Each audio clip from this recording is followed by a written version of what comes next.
تشکر به جهت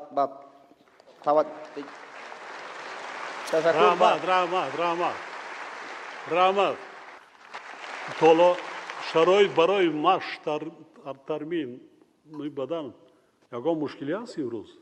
سال 2018 یکی از ورزشگران مشهور کشور ما نبی محمد خورکشف به روسیه سفر داشت به خاطر یک مسابقه میخواست برای در اونجا اشتراک کنه. پلی بلیط نداشت که به همونجا سفر کنه. اگر که حکومت اگر جناب رحمانوف میخواهد دستا یعنی کمک کنه در پشت همین ورزشگران باشد چرا این نفر نتوانی سفر کنه؟ آخه در اوجا غم موندودین اومدیم اینجا در غم موندودسته. آخه دیگه چیکار کنیم ای دستی شما спортсментомон айшоти худошон чӣ кунанд. дар тоҷикистон духтур намондай.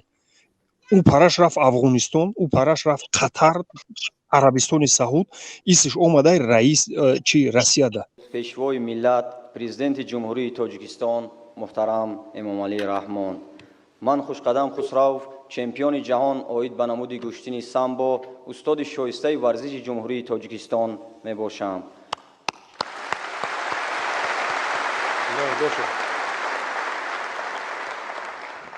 با استفاده از فرصت مناسب از نام تمام ورزشگران سربلند دوران صاحب استقلال برای غمخوری‌های پیوسته و توجه دائمی شما اظهار سپاس می‌نمایم.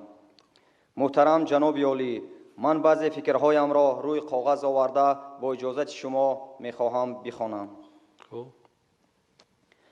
محترم پیشوای ملت، ما ورزشگران کشور از جمله جوانان میباشیم که در قلبمان مهر و محبت با زیباترین شغل انسانی یعنی طرز حیات سالم نهان است. دستاورد و پیشروی‌هایی که در ساحه ورزش داریم از دستگیری‌های پیوسته شما استقلالیت دولتی، صلح و ثبات و آرامی کشورمان نصیب ما گردیده است. محض غمخوری‌های ورزش پرورانه شما پیشوای معظم ملت باعث استواری بعضی مادی تکنیکی برای آماده‌گردانی ورزش و آماده نمودن ورزشگران کسبی سطح جمهوری و بین المللی گردید. تعیین جایزه پرزیدنت جمهوری تاجیکستان به غالبان و جایزه‌داران مسابقه‌های بین المللی ورزشی و تأسیس شبکه‌های تلویزیونی ورزش و فوتبال یکی از اقدام‌های نجیب برای دستگیری و هوسمندانی ورزشگران میباشد. دستگیری و غمخوری‌های شما پیشوای ملت نسبت ما ورزشگران به نهایت بزرگ است و این ما را نه تنها برای سهم گذاشتن در رشد ساحه ورزشی کشور هدایت می نماید بلکه مسئولیت بزرگ سزاوار معرفی کردن ملت را نیز بر ذمه ما وامی گذارد. ورزش در رشد و نموی هر دولت مهم بوده. فعالیت در این ساحه دلیری و مردانگی، هوشیاری و زیرکی، پاکی و آزادگی و صداقتمندی به ملت و وطن را تقاضا می‌کند. آن بهترین وسیله معرفی ملت و دولت به شمار رفته ما ورزشگران با درک مسئولیت برای باز هم بلند گرداندن پرچم دولتی و صدا دادن سرود ملی در عرصه بین المللی کوشش می‌نماییم. در چنین لحظه ها ما افتخار می‌نماییم که فرزند همین ملت و دولت هستیم. چنین سرور خیرتمند و پیشوای معظم ملت داریم که نمونه عبرت برای همگان می باشد. جناب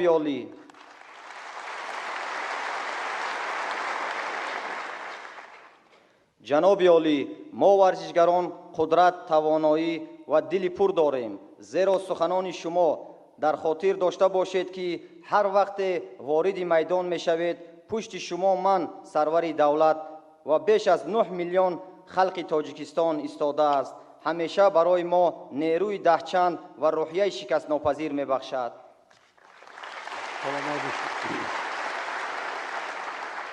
در نوبت خود وعده می دهم که جواباً با این غمخواری های توجه با روحیه بلند ورزشی و دستاوردهای بلند ورزشی نام تاجیکستان عزیز را در عرصه بین المللی بلند برداشته پرچم دولتی امان را پرافشانتر می سازم.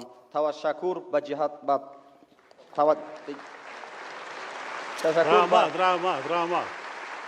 رحمت خوب سال تولد چند است؟ 1993. زمان استقلالیت. آفرین. тола шароит барои машқ тармин нӯи бадан ягон мушкилӣ ҳаст имрӯз? не ҳамаи мушкилӣ ягон мушкилӣ надорем, фақат кӯшиш намоем ки парчами давлатимонро дар саҳи байналмилалӣ баланд бардорем. 2 карат чемпиони ҷаҳон шудая? ҷоми ҷаҳон 2 карат ҷоми ҷаҳон набуридум, чемпиони ҷаҳон шудум, 5 карат чемпиони осиёем. خب الکی یک چیشه مرا گو هر وقتی که با شرافت شما چمپیون. دوستان عزیز شما نظر کردید چی میگه؟ چند مشکلاتی را همینجا چی میکنند؟ میگه به خاطر از مهربانی شما تلویزیون ورزش تشکیل کرده شد، یک از دستاوردها. و همچنان در این سخنرانی میگه که شما پیشتر هم پیشوای فلانی گفته بودید که شما در پشت ورزشگران هستید و وقتی که در همون محاربه رفتید یاد باشه که من پشت شما هستم. نقطه سوم میگه مشکلات، سوالش میگه یک مشکلات داریم، میگه که مشکلات نداریم، اصلا مشکلات نیست. من چند چیز میخوام یادداشت بکنم. سال 2018 یک از ورزشگران مشهور کشور ما، نبی محمد خورکشوف، به روسیه سفر داشت به خاطر یک مسابقه، میخواست برای در اونجا اشتراک کنه. پلی بلیت نداشت که به همونجا سفر کنه. اگر که حکومت، اگر جناب رحمانوف میخواهد دستا یعنی کمک کنه در پشت همین ورزشگران باشد، چرا این نفر نتوانی سفر کنه؟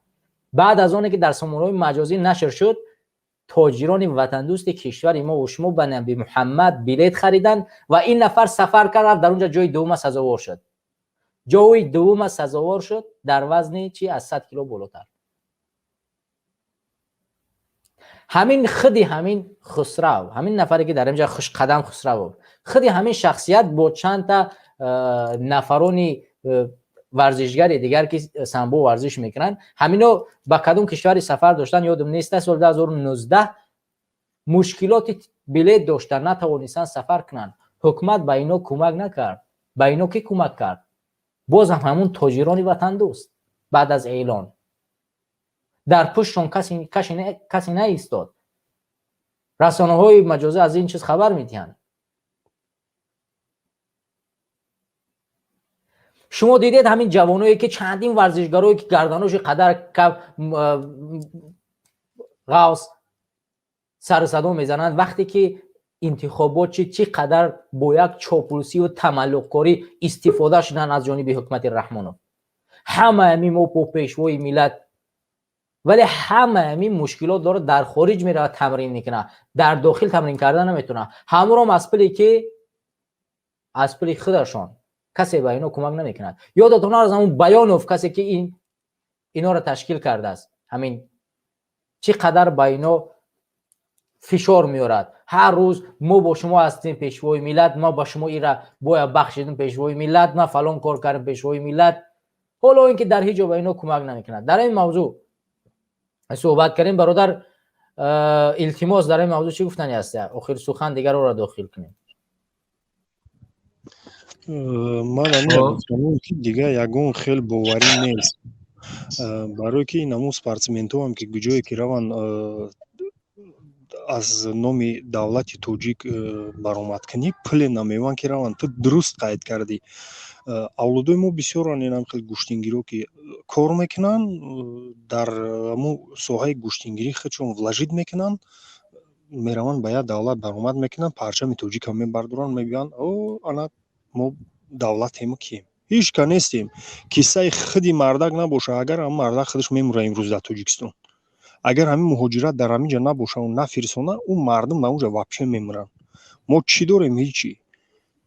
او چیزی میبروین میگن او کاغذای دستی او بچه ها که میبینی در اون زال، او را فقط این همین کمیته دولتی یا مو پیشکی تیارش کردگیه که اونجا در جناب میشینه، برو در پیش یوای همین شعرها تعزیات که قوری ازیات برو بخون. تلی استودیو خریدگیان همش ای همونوای. کدوم تلی استودیو میبرو این روز گاو میزنه که نه فلان جورا او زد یا که نه وروخ زد. وروخ زدن یگون تلی استودیو نشون داد؟ نداد. کنیشن همه همو کاغذا رو میبروین، اینا میخواد تیار میکنن یا هفته اینا بعد خوندن میگیرن. اچوب میگه که رئیس کلخوزی پراودا بروماده در پیش کمپارتیا اس اس ار اچوب دو دیسته. بس نیست دیگه، همین شعرگویی دو دست پیشی بر. бача охи дига косаи ҳамун сабр ҳама хел пур решидагие ки уже трешина додагие парои ҳам коса бас нест якта меқапан бурдестан мон ич хели давлатдория бошпуртомона ҳал мекунан чизои гражданини Россия будагира бошпуртошона мегиран нол мекунан роӣ кардестан Тоҷикистон охир дар уҷа ғам мондуден омадем иҷа дар ғам мондудесте охир дига чӣ кор кунем ай дасти шумо спортсментомон айшоти худошон чӣ кунанд дар Тоҷикистон духтур намондай ӯ параш рафт Афғонистон ӯ параш рафт Қатар Арабистони Саъуд исш омадай раис чи Россияда ай Дальний Восток то Калининграда пурри духтури тоҷикай ин ҳамҷа институт Склифосовский Москвара бинед чандта духтури тоҷик дар ҳамҷа фақат кала оператсия мекунанд дили ҷигар оператсия мекунанд не ки номшон дар ягон ҷо намебурад ҳамаш мардуми басаводанд ҳамаш мардуме ҳастанд ки духтурои инам хел басаводанд ягон таи ҳамон дар Тоҷикистон ҳаст чихеле ки чанд дақиқа пештарак мумкин дар як мавзӯи дигатон як бародар ҳамонҷа баромад кард ки бародари ман 7 сол хонда мединститутаву як ҳамон давлени санҷаки цифровое роӣ кардам гуфтай ки ман ҳамун чира простоиша гуфтам чида ман цифровой роӣ кардӣ ман хелиша намефаҳмам ина 7 сол мардак мединститут хонда дига ягон чиза намефаҳмам дига гуҷоша мо гап занем ҳамун бародар гуфт ки ман хизмат кардам дар боғи ботаникӣ дар Дани дар как армия месодем боғи ботаникира чӣ мекардем 500-600 пар бачаву духтар института парафта меомаданд дар ин боғи ботаникӣ медуромаданд ина дига пеш намерем қассоб духтур шудагия дар Тоҷикистон чӯпон кресла соҳиб шудагия дар Тоҷикистон инженеру муҳандису дизайнерои Тоҷикистон ман як камтарак як бекор мондуму дар Тоҷикистон як 3 моҳ рафтем ҳамонҷа кор кардем богаштем муҳоҷират омадем дизайнер фаросати ҳамун компютери дастша истифода бурдан барои квартира лоиҳа кашидан надора дига қатъи кӣ гап мезанӣ қариб як пожарника соҳиби хонара ҳамонҷа ман шапум ки гова куҷо овардӣ дизайнер фикри мара дизид ҳамун квартираро ремонт кардем супоридем хестем омадем бародаро ба худо қасам ҳамун бародаре ки гуфт ки ман терма давлени санҷак роӣ кардам ки ақлиш нагирифт ӯ туғрӣ гуфт дар Тоҷикистон савод мондагӣ нест модоме ки давлат дар он уровни давлат ай студенти бечора пул мегирад центр Конфутсия создават кардагиянд ин прямой взяткаи давлатай ай ҳама халқи бечорае ки гудак нав синфи 11-ра тамом карда мехоҳад хона ай ҳама уже пул гирифтестанд ина дига куҷо бирем куҷо равем як тай дигаш нав ҳаминҷа гуфт ки ҳамун муҳтарам Раҳмонов ҳаминҷа монем ӯ хурдагия чашмуш сераи дидагия ту хато мекунӣ ура мондан дар кор нестай дар Данғара як инами забори 6 метра бардоштагиян чанд гектар замина бардоштагиян ҳама хел чӣ кардагиян хонаҳои ҳамуай анамуҷа да то последни инами гуфти кулобиё ки чучики ҳами дури говораш ҳама бари дар ҳамунҷа ҷамъ мекунӣ ҳамашаву до последни копейкае ки ай ватан буровардагиян қатъи тиллову бандшон ҳамаша мегардонанд мебиёранд баъд анамуҷа да ҳамашаку зинда як бомбара мепартоӣ ки ранги наму дар Япония американсо парафта буданд як бомбара конам хеле мепартоӣ ки зинда инам хел хокистар шаванд уора дига пашада нестай